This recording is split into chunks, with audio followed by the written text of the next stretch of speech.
That's not the way a tractor usually looks. Chicken was...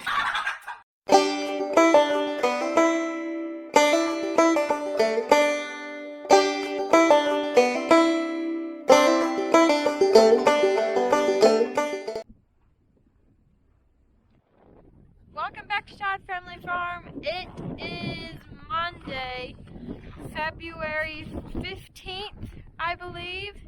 And we're out here today doing some chores. It is windy, and the real temperature is, the actual temperature is negative 19, 18 and 19, and the real feel with the wind and everything is negative 31. So it is cold outside. Hi, T-Bone. Wow, you're getting big. Now. Good morning. Okay. Let's not eat the camera. Hi, horses.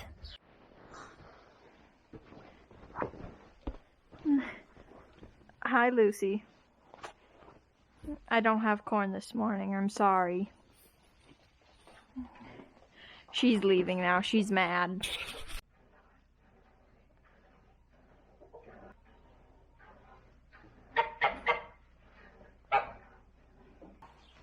You want to be petted? Shall we pet you?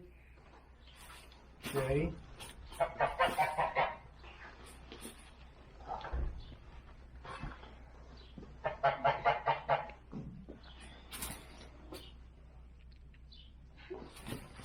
Okay.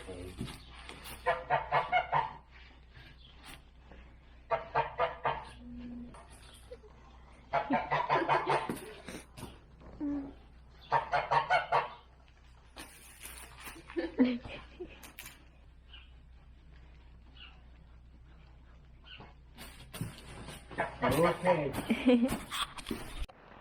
The cow drinker was frozen up again today, so Daddy's pouring some hot water on it and trying to get it thawed out.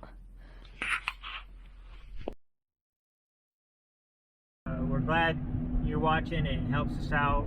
Unfortunately, on farming, winter can be pretty slow.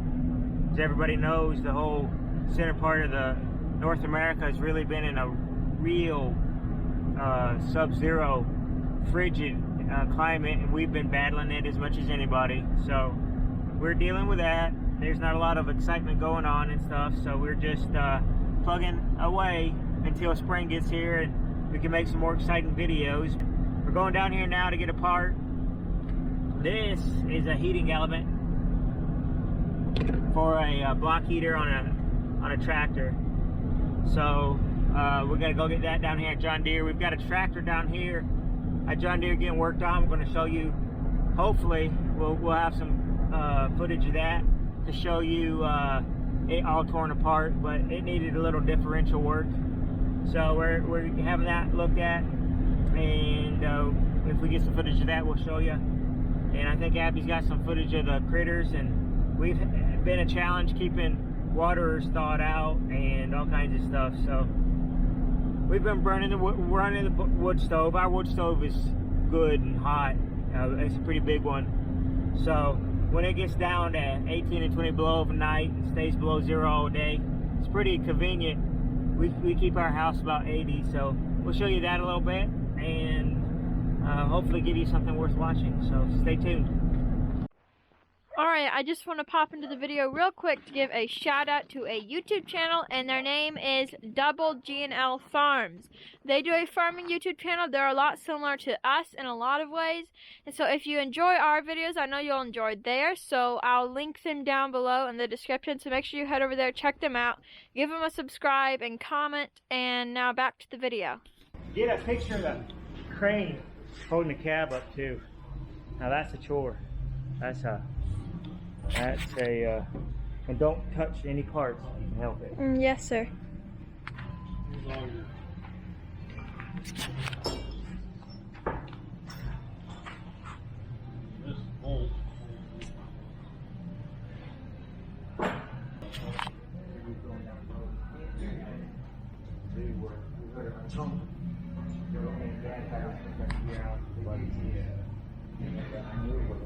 Yeah.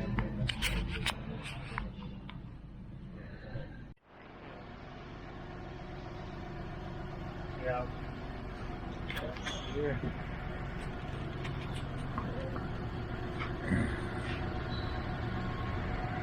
Papa will be interested in seeing this.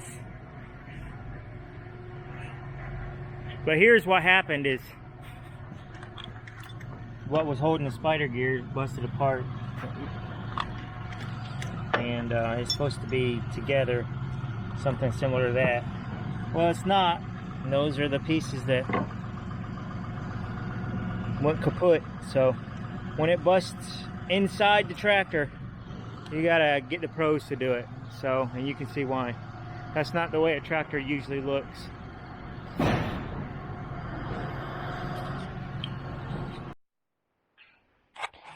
Okay, our block heater on our open cab loader tractor here is 2755. It went bad. It wasn't heating. So what we have, let me get the cord here. Right here, this thing goes in, and that is a heating element in there. And you take this off. That's 1.25 inch nut right there, loosens it. And then you take that out. That's a 1 7/8 right there, and then it'll pop out. And here's the old one right here, and that'll get hot. That copper piece there, that loop bent piece there, will get hot when you plug it in, and it just stopped getting warm. And then when there's coolant in there, it just warms that coolant, and then your tractor's warm when you're starting it. And this, we're going to stick here's the cord right here, and it'll go right here like that. I can go ahead and put it on, I guess. And we have it replaced. So when we plug it in, it'll warm the coolant. But I have to put the coolant back in here now. And when I get that done, we will be ready to go have that replaced. So that's another little job done. Well, you know, it's been awful cold outside, and we just got in from outside, and really everybody says, and I go along with it too, that wood heat is impossible to beat. Come in and see our house. We keep our house with this stove here. We keep our house at about 79. So it's 79 in here. It's probably 74, 75 in the other room, and in the back it's probably 68 or so. So you can find an area that you will find comfortable. So Abby wanted to show you our wood stove here. So let me show you the wood stove. When we do the wood stove here, we open up our draft all the way, and then let the smoke start going up the chimney. And it is awful warm. So we've been, during this 20 below weather, we've been running the wood stove. We're going to reload it here. But we've had it kind of choked down. When we open it up, you're going to be able to see that we got a nice bed of coals in here. And this is cranked back up pretty quick, and we're going to...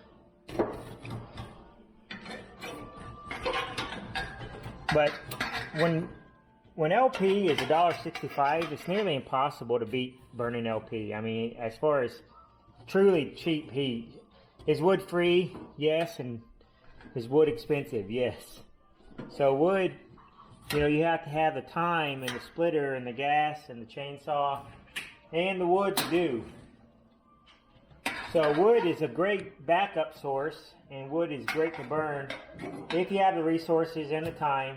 But my time is worth something, so I can't cut wood and burn wood for the amount of time that, for the amount of money I can buy $1.65 LP. So when LP is $1.65, it's really hard to beat. But then again, wood heat's really hard to beat for keeping the house warm when it is absolutely bitterly cold like it is out here. So we're using this while it's really, really cold. This is our backup. We have like our drinkers froze up. So Abby, you can step around to the back and show our water heater.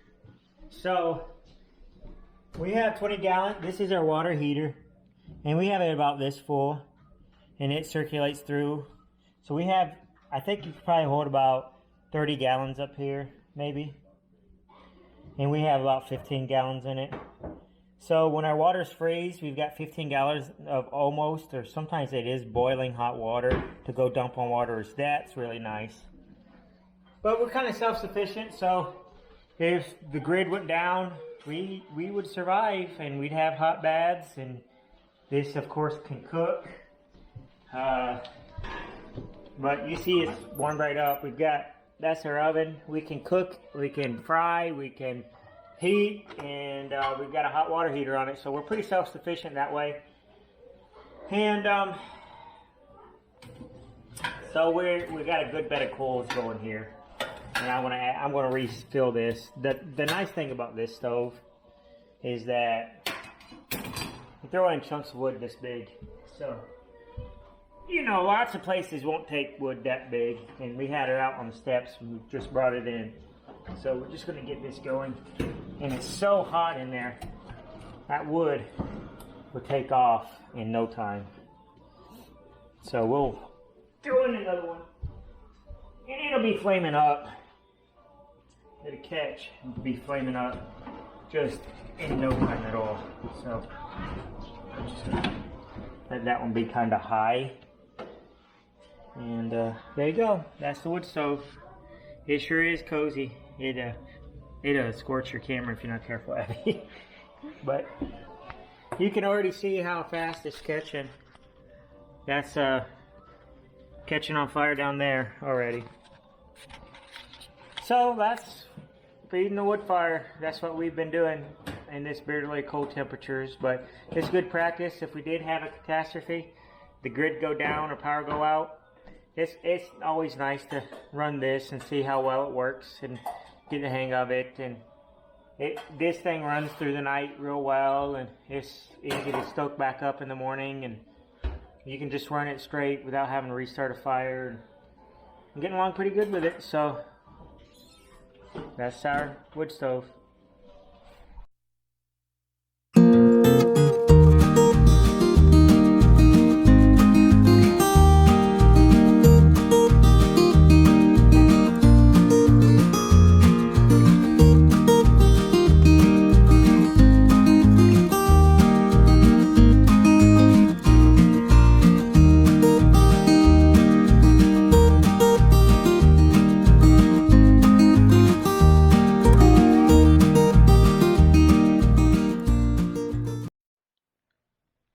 So this is a little bit of an unscheduled recording.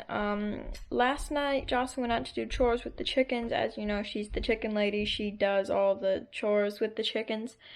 And one of her white chickens, we have two, one of her white chickens was not doing very well. It got way too cold. As you know, we've had it. It hasn't gotten above 0 in a long time. It's been like 20 below. So,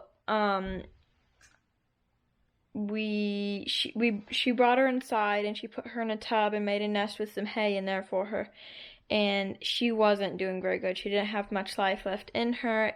You had to stand there for a few minutes to see if she was even breathing or not. So last night we put a heater on her just to do everything that we could to get her to stay alive, just to make sure that we were doing everything we could. So this is where we're at this morning. Hello, Henrietta.